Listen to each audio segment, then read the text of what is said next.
right. Hi, everyone. Thanks for having us. Thanks, Twitch, for having us. My name's Dave Huddleston. I'm the lead gameplay animator on Spyro Reignited. And I'm Andy Salvo. I'm the lead cinematic animator on Spyro Reignited. Oh. We're going to talk about some of the process that we went through, some of the issues we had when reanimating Classic. So we're going to start off with gameplay animation. Initially, when we got Spyro, we had a ton of fans. I still have a ton of fans at the studio. Played the originals, and they were just super pumped about doing it. So for animation, though, we didn't have any rigs or models to work off of. So basically, I had my team play through all the games, all three games. We just picked a game, went through it, and started cataloging. And this is basically a team wiki that we have set up at our studio, to where we were able to just go up to every single character in the game, because this wasn't really logged down in on the internet or anything. But we would just go up to each character and basically find out exactly what animations it was doing. Go up to a character in game, take a picture of it. Didn't have the names for it, so it was just like, well, this is an Eskimo guy with a spear. We'd log that down. It looks like he has an idle. Looks like he has a jump, maybe. And then we'd get everything that we'd do, pop it on this team wiki, and ended up with like 400 plus characters or so. After that, I had to end up sitting through like 3 days worth of meetings trying to figure out exactly how long each animation would take. So with one character, I'd guesstimate at like, a day and a half for an animator, 2 days for another character. We didn't have any access to the original code or models from the game. We were able to extract some of the mesh for the levels, but the characters themselves were not as easy to get to, and the timings for all the animations didn't exist. So Dave and Dave's team had to kind of just recreate all that stuff from scratch to keep everything feeling original. Yeah, and many times, especially with Spyro, we actually added GIFs of the exact timing that we could get for Spyro, so we would actually retain the same timing, the same effects. And I mean, Spyro originally just had so much to work off of personality-wise, so it was fairly easy on that aspect. From there, we moved to the concept phase, and I say this, or put this in the presentation, just because in this project, it was always something that animation has always wanted to rectify, or just like push more towards. The animation be a part of the entire process, every single process, whether it's concept, whether it's modeling, rigging, even design, that we're in those meetings and being a part of it. And I mean, thanks to our awesome art director, Josh Nadelberg, he was able to actually implement a lot of that. And so we were in the concept meetings, and we were trying to figure out exactly the different parts of animation. Right here you see a face sheet of Spyro of like the extreme positions that we wanted to get him, extreme facial positions that we wanted to be able to achieve on the rig. So it all started like right there and allowed us to actually visualize where we wanted to go and how far we wanted to extend the character. It also allowed us to try to figure out some minor stuff like the toes. There was quite a while in the concept that he had like some weird baby monkey feet.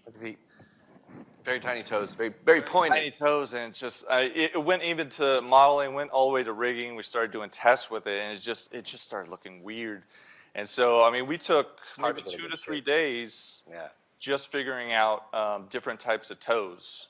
And Josh would just throw it up on our little chat, and he would be like, "All right, here's 10 new toes. Which ones do you guys are liking?" And so we all chipped in. Decided on the toes you guys see now. Yeah, we even, going back to before we worked on the Reignited trilogy, we worked on Skylanders, and that was obviously a very different model for Spyro. But one of the things, I mean, Dave and I did some of the original gameplay animation for Spyro in 2010, I don't even remember now. And one of the things our Spyro was capable of doing, or he did frequently, was gesture. He'd pick up his front paws. He'd sit back, pick up his paws, and he'd move his hands around.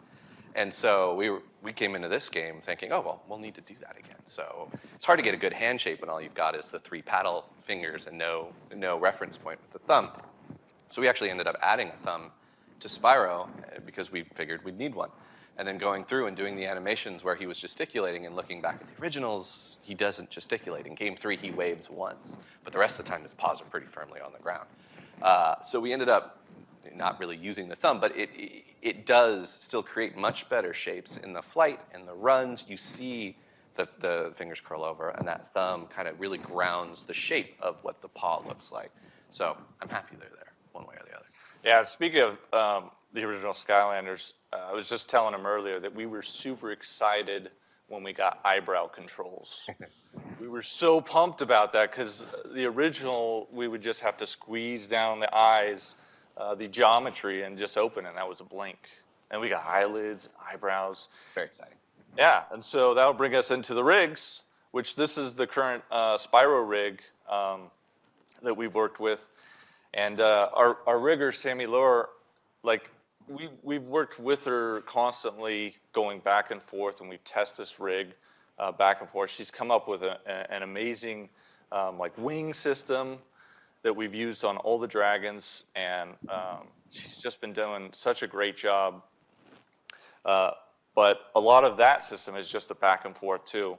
And with her, she needed to establish, very specific rigging parameters for our outsourcing riggers that they needed to do and follow in order to achieve something that we would be able to use and we'd be able to, for our contractors to use as well. Keep the animators' heads from exploding. Oh, yeah.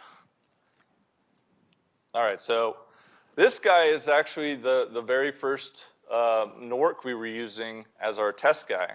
So every animation, every character in-game started off as him. If there was a flying guy, he would be up there just doing random animations. But we played through the entire game and every level with this guy. And it's definitely an importance to using your test characters. Another thing to remember is the original Spyro game, all the characters were vertex animated. So it wasn't bone animation, which means you're dealing with recreating animations that had almost an unlimited level of flexibility because you just grab a vertex and yank it off, and now you got a thumb or whatever it is you need to do. Obviously, we didn't do vertex animation for this just because the characters are so much more involved. There's a lot more going on, and bone animation is what we're used to now. But we really wanted to retain that level of flexibility and squash and stretch and, that sort of anything goes mentality. So we built our rigs to be very flexible and really push them in the animation and try to get that squash and stretch out of them. Yeah, this guy allowed us to do some early tests on Sammy's rigs and really be able to try to squeeze as much, as much squash and stretch as possible. All right, so this, there we go. Full screen it. Second bigger. Okay. So, there's that thumb. yeah. So I assigned Spyro to one of our animators, Steve Marshall, who did pretty much 90% of, oops, let's go back. No.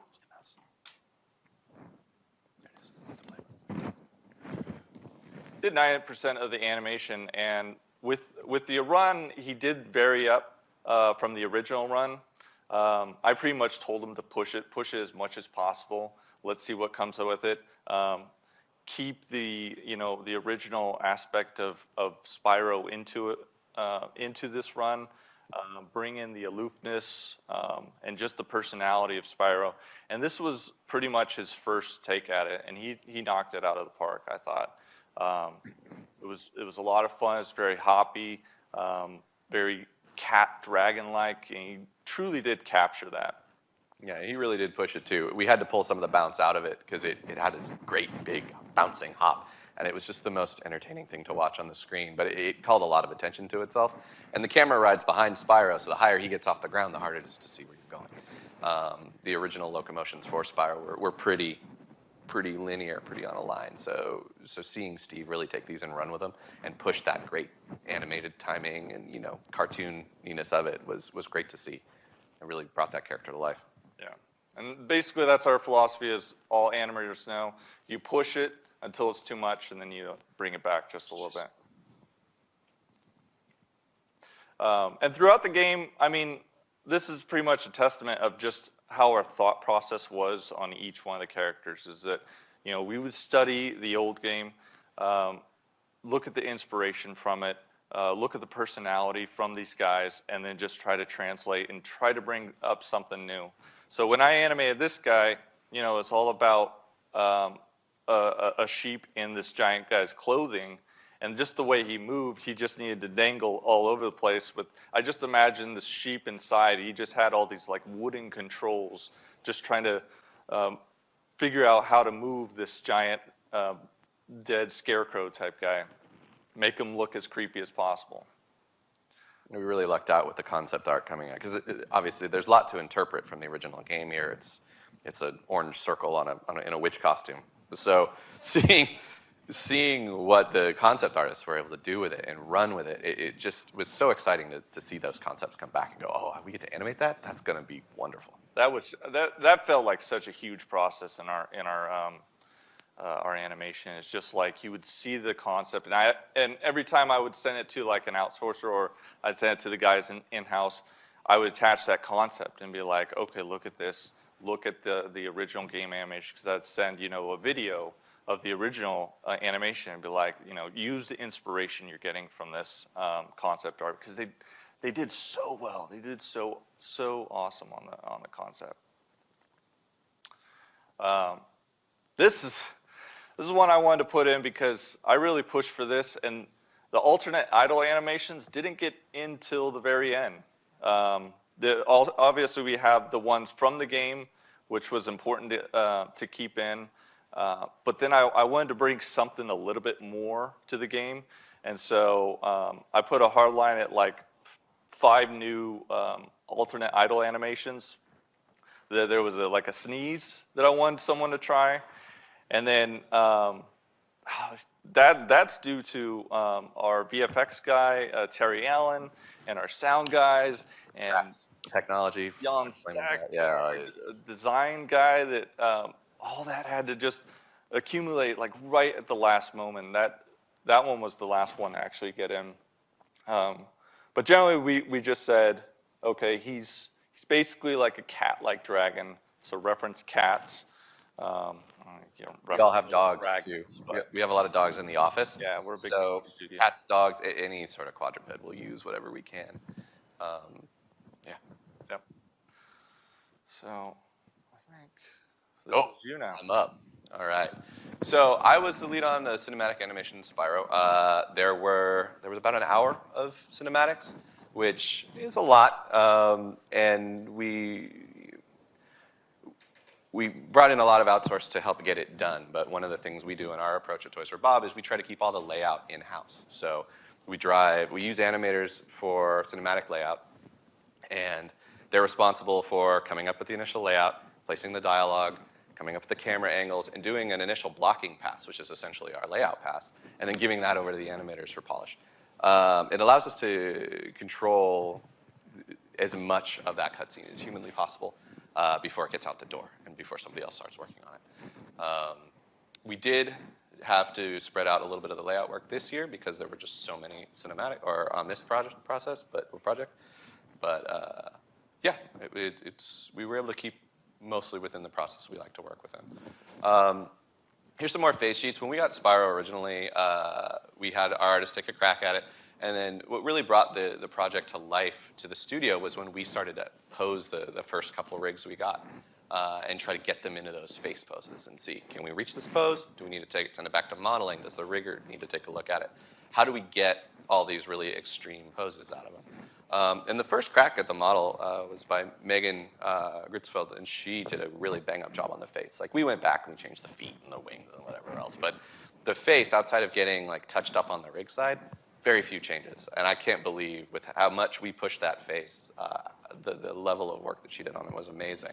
That was the testament of like all the back and forth we did, and it's just like there were many moments when they invited us over to their desk, the modelers, and we would just sit over their shoulders and just be like, okay, we're gonna need to animate this a little bit more. We're gonna need geometry a little bit like this, and then we'd go back and they would say, how's this? And it's such a great back and forth throughout the entire project. And before the Reignited trilogy, we worked on Skylanders, and Skylanders featured somewhere in the realm of 40 playable characters a game.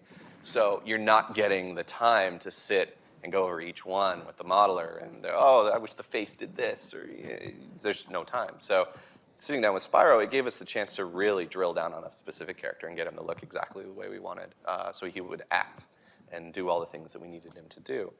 So here's your monkey feet. You can see them down there, real small.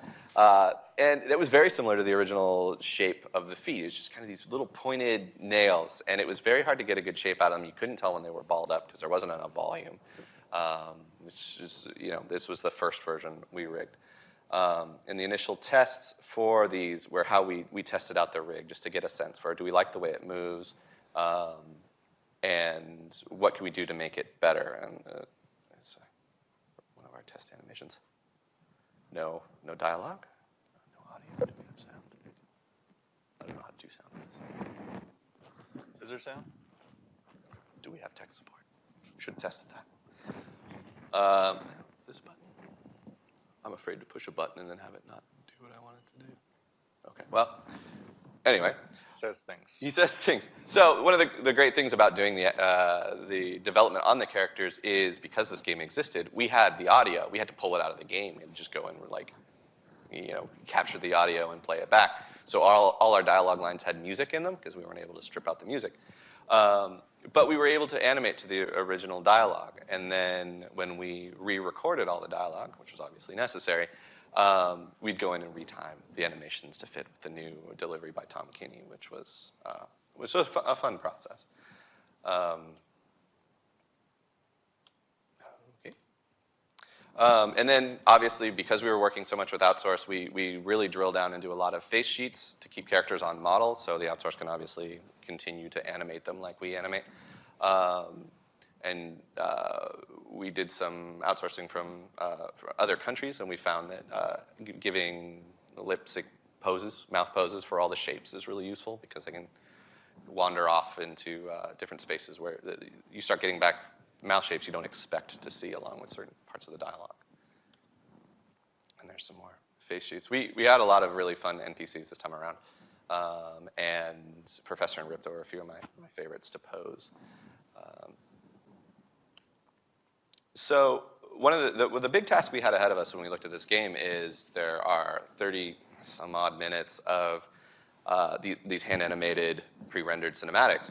And in the original game, they were mostly done by one person, thought up and produced and done by a single animator. And there was a lot of interesting takes. There's a lot of very inventive and creative stuff going on in these cinematics. Sometimes the timing can be a little hard to follow. Sometimes the shots can be a little hard to follow. And they were working with a very different tool set. So we wanted to take a look at each scene, and we sat down with the cinematics team, which is myself and one other person. Sue Wong is a fantastic animator, and she did a lot of the animations you'll be seeing. And take a look at each composition and try to find, what can we do to punch it up? What can we do to clarify what's going on? How can we improve or add to the acting? Because we have obviously a ton more controls, more face, more everything. One of the first scenes we looked at, obviously, was the opening cinematic to Spyro 1. And you can see in this cinematic, what they were trying to do was like an interview, like a news interview. You see the boom mic, and in the far left side, there's a hand holding a script and things like that. And it would bounce back and forth between these dragons talking about the villain, Nasty Nork. And then it would cut to Nasty Nork in, like, where? I don't know. It turned out he was standing on the boss platform where you fight him, which doesn't really make sense. What's he sitting there watching TV? Like, what can we do? Like, this scene is hard to follow because of the limitations, I think, on what the original game was. So we took a look at, like, well, because it seems to be a TV interview, let's take a look at where could Nasty be watching TV. So our concept artist came out with this sketch, and I kind of took it and ran with it. Immediately, I kind of got the sense, he's got his, it's almost dorm roomish or like guy basement, the man cave sort of thing. He's got his little Spyro throw rug, which is my favorite part of the drawing that didn't make it into the actual game. It's got some love letters from the other Norks in the world. It's kind of just this fun little cave space. So I was like, hey, let's put a TV in here. I mean, this was the late 90s. Let's build a 90s TV and give him a couch to sit on. So he can actually have a reason to be reacting to the dragons as they talk. So we went through and we had to scope through the original game and find all the places where they shot the original scenes and set them up in a similar way so they looked familiar. And then we took Nasty when we got him, and that was obviously the first pose I did for this cinematic, because I always felt kind of bad for Nasty. Because he's kind of sitting there and the dragons are talking a lot of trash. And he's the catalyst for what happens in the game, but he never really seems like he was all that bad in the first place to me. So the first pose I put him in was this sort of realization that they called him ugly. And I think this really kind of brought the scene together, because you start out with the news footage style animation, then you pull back through the television to see that he's watching it on the TV, then you cut to Nasty and you have that sort of transition. So the space suddenly makes sense, and it's a little easier to follow. It's kind of messed up. He's just sitting there. Yeah, he's not doing daytime anything. TV. He's watching the news article about himself. Calls him ugly.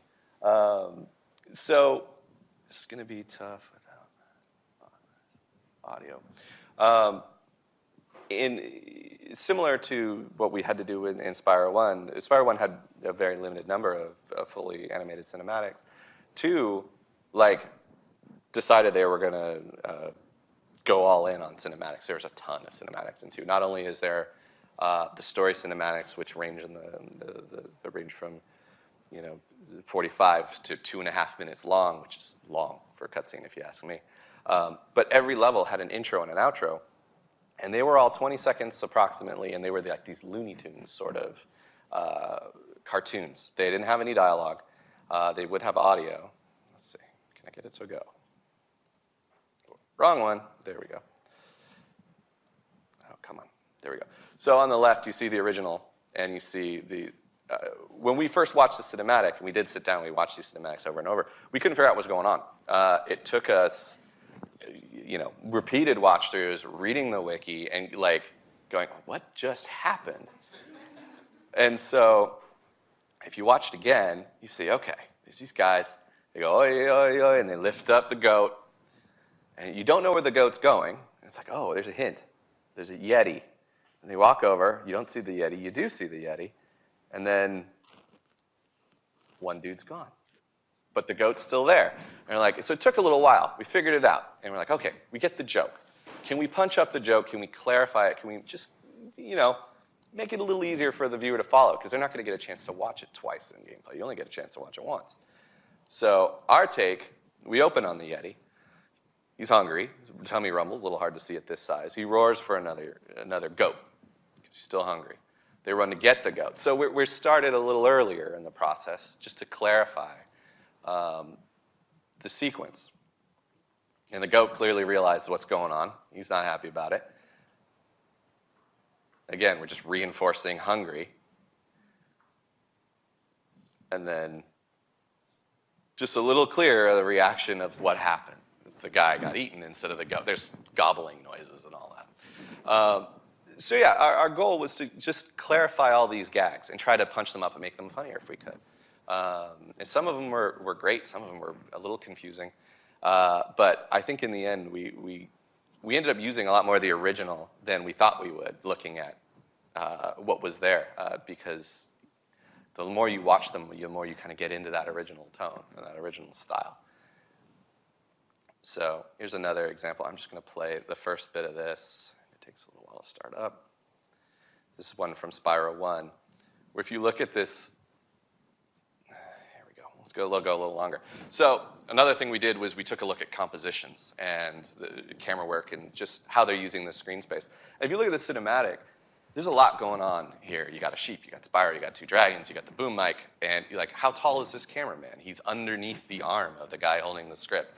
Like, very little about this was clear. And if you watch the scene the whole way through, Spyro is mostly talking, and there's some gags going around in the back. Like eventually, one of the dragons kicks the sheep off the screen, and you see Spyro kind of gesticulated to him. But because they're all just talking and the action is further forward, you don't see most of those gags. So when we took a look at it, we kind of rethought the space. We pulled the Elder Dragons because they weren't really adding much to the scene outside of visual noise anyway. Also, we didn't have access to those models when we started this scene because they weren't done yet. So the limitations we had us simplify this scene to a point where we were able to punch up the gags and the visual comedy a little bit, punch up the camera motion in the sense that there's a cameraman following this action, and really focus on what was important about the scene, is Spyro talking and Spyro and the sheep interacting with each other. And there's some really fun little stuff in here where we really kind of leaned into the concept of this interview process, that there's an interviewer and a cameraman. And if you'll watch, like, we tried to have them both be characters in the sequence. Like, he's mostly, whoa, Madhouse, what's going on here? He's mostly talking to the interviewer, but when the sheep first pops up behind him, you see the camera move over to the sheep. Spyro sees the camera move and then looks over his shoulder to see that the sheep's there. So we tried to bring in like some realistic space to these cinematics and make even the camera and the interviewer characters. So there's more examples of the same. This is what we call the Fondork cinematic, because I'm a fond you dork is the key line from the sequence. This cutscene was originally in the original game is 2.5 minutes long. And 99% of it happens in these 4 shots. So you can think, over 2.5 minutes, you start to get very tired of these angles. So we went in and we tried to punch up everything we could to add different angles, different takes, different looks, and even different body positions to keep the viewer engaged in this scene. We also tried to do our best to shorten it. We cut some at the beginning, and then we ended up using reaction shots and other acting bits, and it ended up getting longer, so I think it ended up about the same amount of time. But this is a big part of our work, is coming up with more interesting ways to frame the action to keep people engaged. And then I think they gave me the 5 minutes, so I'm going to go through this fast. The Elder Dragons were a big part of what we did for Spyro 1. When we started out, we had our original sketches, and they were based very clearly, and this is Aster from the opening cinematic, very, very closely on the original. And we talked in meetings about what we would do if we had all the time in the world to do it. And we said, oh, obviously every dragon would be its own dragon and would look totally different. And we'd animate them all, specifically bespoke. And we were all like, that'll never happen. Yeah. There's no time. Our director's eyes were like, yeah. You can do that? Yeah, it was a bad idea, but we're animators. So yeah, we wanted to do it, but it's never going to happen. So we built this guy, and we used him in a few different tests. We played around a little bit with the unlocking sequence, because the unlocking sequence in the original, the statues would just explode, and then this dragon would like robotically stand up and turn towards, because all the statues are on a profile. So we played around with trying to get like it to turn towards you before it opens, so you wouldn't have to do the robot turn. We did a couple animation tests with the original dragons, and we said, we can take that original shape, change the textures, give him a more old guy animation, and give him some wrinkles. Now he's an old dragon, and we could put a hat on one or something like that. Just little things, so we could share rigs, share animations everywhere we could, and go with that and cover, because there are 75 of these dragons in the game, over 81 cinematics. And they only have, some of them have 5 words before they fly away. You're not going to be able to hear this because we don't have audio. I'm not sure why, but the other thing we tested out was auto-generated lip sync. So we wouldn't have to animate faces for every single one of them. We could feed it a line, and it would generate the mouth poses based on our keys. So this is a test of that. It's not perfect, and this was early in the tech. We got it much better when we used it in other places, but we didn't end up using it in the dragons, because as we started to go, we identified the 5 body types of the dragons in the original game, and we were like, okay, we can share rigs across these body types. So 5 major rigs. And then we started to get the concept art. And then the concept art started to get more complicated. And like, as animators and artists, this is the coolest thing in the world. We have more I can't show, but they're amazing. Like, the best dragon concepts I've ever seen were developed for this game. But I'm looking at these as an animation lead going, there's no way we're going to be able to animate all this. Yeah. These characters, like, they're like, oh yeah, share the rigs. They're similar. Right, similar. What an artist thinks is similar and what an animator thinks is similar across a rig is very, very different. So there you go. This is an example of the body types. In the upper left, you have the normal body type. In the right, you have the strong. Across the middle are the big. Lower left is the thin, and the lower right is the old, or the elder dragon.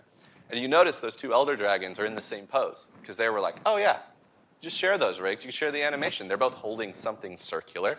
It's like one's filled with water, one's a clay pot. You know, who's going to know? So you have to sit down and explain to the artist about weight and about, truth to material. And in the end, we ended up having to animate every single one of these by hand. Everyone is bespoke animation. We got a ton of outsource. I brought in the gameplay animators to animate. Our original tests were just doing our best to put the animators in a place to succeed by giving them a basic set of things to do. So they would burst out of the dragon, they would deliver their dialogue line, and then they would fly away. And then we tucked an idle in there just in case they had to listen to Spyro say anything. And we felt like this was a pretty successful first pass, and we took that and ran with it. And you can see here the different stages. So statue to idle, there's them waking up. Idle would be very simple because they were frequently not used. Dialogue. There's some great animation. An Israeli animator named Rafi animated this character, and I love when he's thinking, he kind of crosses his eyes and looks up. It's one of my favorite parts of the game. And then we added this to the original game, a flyaway, because in the original game they would just shrink down into a little thing. And we were like, well, we want to do something more interesting than that. Can we leave them there? Like, leave them in the world so they can watch you as you run around? And the engineers gave me the dirtiest look you could possibly imagine, because they're very heavy and the textures are very detailed. So we were like, oh, okay, we'll make them fly away. And it came out pretty nice. And one thing to watch, we knew that people would run away because the flyaway happens during gameplay, so people tend to just run off and they don't watch it. A lot of the dragons that are inside and are underneath a roof, they can't fly away, so we had them do different funny little things. So if you sit and watch the dragons, sometimes you might find a couple of interesting Easter eggs in there. It happens as an effect goes off, so sometimes you miss them. But they're still pretty fun. And then the final product was something like this.